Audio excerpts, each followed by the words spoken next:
This is Hikoki's 10-piece 36-volt combo kit.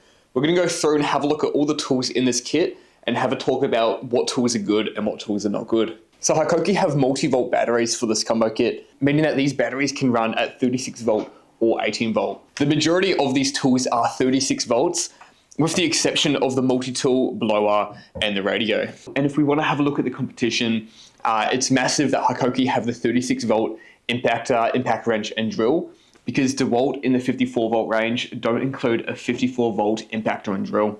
While I've got the impact driver in hand, we may start and talk about this tool. One thing I do want to mention though, that these batteries are 5 amp hours when ran at 18 volt. As soon as you use the 36 volt tool, they are run at 2.5 amp hours. And I've actually done a few tests comparing these 36 volt batteries to other brands' 18 volt 5 amp hour batteries.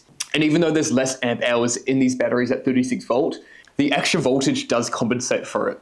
So one test I have done with this saw was doing max amount of cuts, and I just kept cutting through 9045 to see how many cuts the saw could do. And even though it was running 36 volt on 2.5 amp hours, it did come in pretty close with all the other 18 volt tools. So even though these tools are running on less amp hours, the increased volts do make up for that. This impact driver is one of the best impact drivers I have held. Now, I've definitely spoken a lot about how much I love my AEG tools and I love their hold and feel. I think this tool itself is the only tool that gives AEG a run for its money. It is a really small size impact driver as well for the 36 volt. So we do have 4 different settings for the impact driver, obviously from slower to full speed. What I do love though is we do have a setting for self-tapping screws. So as you can hear, it starts slow, which is perfect for your self-tapping screw. That's for it to start driving the screw to where you want it to be, start tapping its hole in the metal, and then it powers up to drive that home. Another cool thing I noticed with these tools is we do have a bit of a wristband. I've never seen another brand do it before. I honestly don't know how much I will actually end up using this when I'm using these tools. I don't know if it's more of a gimmicky thing, but I do enjoy having it there. If it's something you don't like, it is very easy to take this off or just cut it off if you're not going to use it again. I do like the fact that we have this though. One thing I don't like about these tools is their switch to change it to reverse. Normally you'll be using a tool and you'll just be flicking your thumb over to switch it to reverse and pull a screw out. Most tools you don't even notice doing this. It's a very small switch, but if we wait for that light to turn off, you can see how far that sticks out from the side of the impact driver. It's, instead of just moving my thumb up and being able to push it in the one motion, I actually have to kind of come off the tool to flick that across. Like any tool though, I'm sure it's something you will become used to. Next up, we got Hikoki's impact wrench. As you can see, it does look quite new. I've only used this for a few test goes at the moment, and it does have a lot of power behind it. Like the impact driver, this has 4 different settings that we can go from. And we do have a mode with an auto stop feature. So once your bolt, your screw, whatever you're using this on, starts to have tension and becoming tight, it will automatically stop and it won't strip whatever you're using.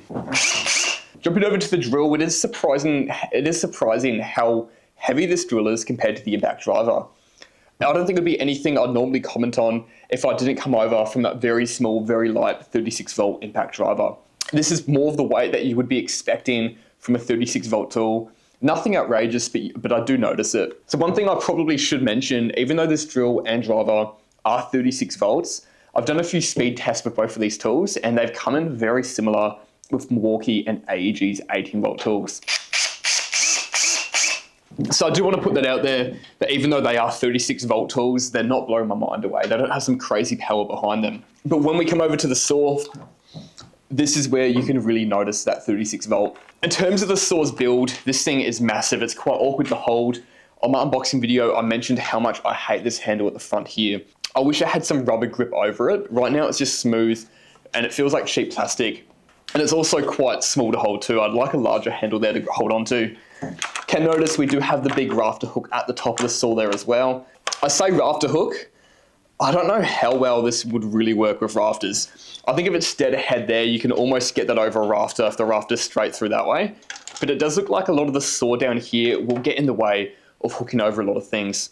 I think that angle right there will work with the hook. If you ever had a bit of timber here, besides that though, it doesn't look like it's in the best position.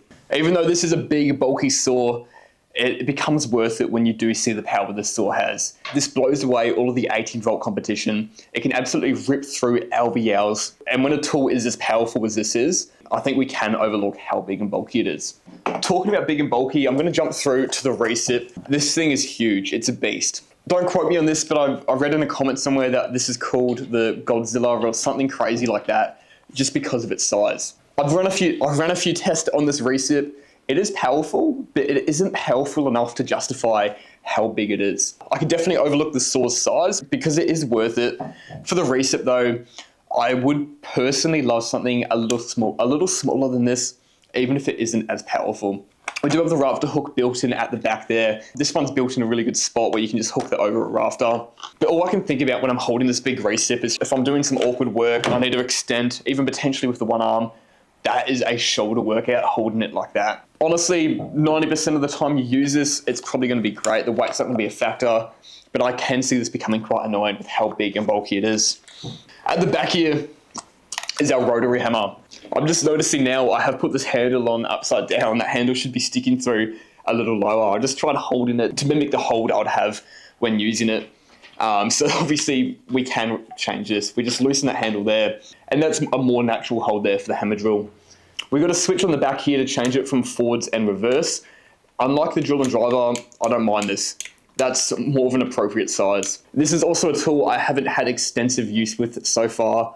I've only done a few trial runs, and I have noticed the power behind this does justify the weight. This is a great tool. So the last tool we have from the 36 volt range is a grinder. One thing I've noticed on a few tools is where the battery goes in, we've got this weird little lip that comes across there.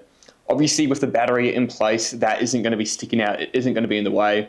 It's just something very unique I haven't seen before, and it makes the skins of these tools look a lot bigger. This isn't my favorite grinder design. Even the little paddle switch there seems a bit odd shaped and bulky. It's not as natural as some of the other ones to slide up and turn on.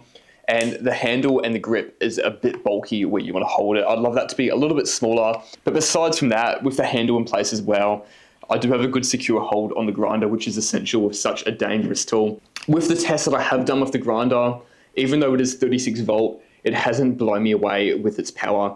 It does seem like it is quite similar to a lot of those 18 volt tools. All right, so jumping over to the 18 volt tools that Hikoki do give us. Firstly, we got the multi-tool here, and this is one of my least favorite multi-tool designs ever. And the reason for that is to change bits. We got this little lever that we pull out on the back there, and we got this little part that comes out of the tool. With that out, you can sit your blade on the teeth, then you got to put this bit back on, and that will lock into place and that will hold your blade where it needs to be. The overall idea behind it and the way it holds the blade in is secure. I just hate any attachment where it has a bit that actually comes off and becomes removed from the tool, because there is now a likelihood that I can take it off, maybe drop it, lose it, and then you can't use the multi-tool anymore. So I hate any tools where the attachment system actually involves taking off a bit. Obviously that's different from the saw and the grinder because you aren't changing blades very often. For a multi-tool, depending what you're doing, you could be changing your blades several times a day, and I do think that becomes a factor. This is an 18 volt multi-tool. We've got the 6 speeds, which we can change here on the dial, and it is a very basic multi-tool. It doesn't have anything that blows me away with the power. One thing I hate about it though is how it's flat. I like multi-tools and grinders where the battery kind of ramps up away from the tool, especially for a multi-tool. If I'm trying to cut at the bottom of a door jamb there, I don't want the battery to be hitting the floorboards. I'd love it to move up out of the way, and it'll make it a lot easier for me to get the blades into those tight places. So this 18 volt blower seems like a very cheap tool. It reminds me a lot of DeWalt's blower. It just feels like cheap plastic. It doesn't look like there's a lot going on here. I have done a test with a lot of 18 volt blowers with a 5 amp battery to see which ones will last the longest. And this did beat AEG, Milwaukee, DeWalt, and Bosch. So it does last for a bit longer. And despite how it looks and feels, this is actually the most powerful 18 volt blower that I have used. And for the 10th tool in this combo kit, it does come with a radio. Now you can look at a radio in 2 ways. You can look at it and think that having this in the 10-piece combo kit is a wasted spot for another useful tool. As an apprentice, I think the one tool I was most excited to buy was my first ever radio. If we do have a look behind us as well, I do have a little box here that the saw is sitting on, and that houses 2 batteries, the drill, impact driver, and the charger. I love having that. Truthfully, I don't think I'll be using it though, because we do have this big bag at the back, and we can fit all the tools in there. We might not be able to zip it up with all the tools in there, but at least they can fit in the one bag and it's a lot easier to get to. This kit does come with the 3 36 volt / 18 volt batteries, and we do just have the single charger to charge them up.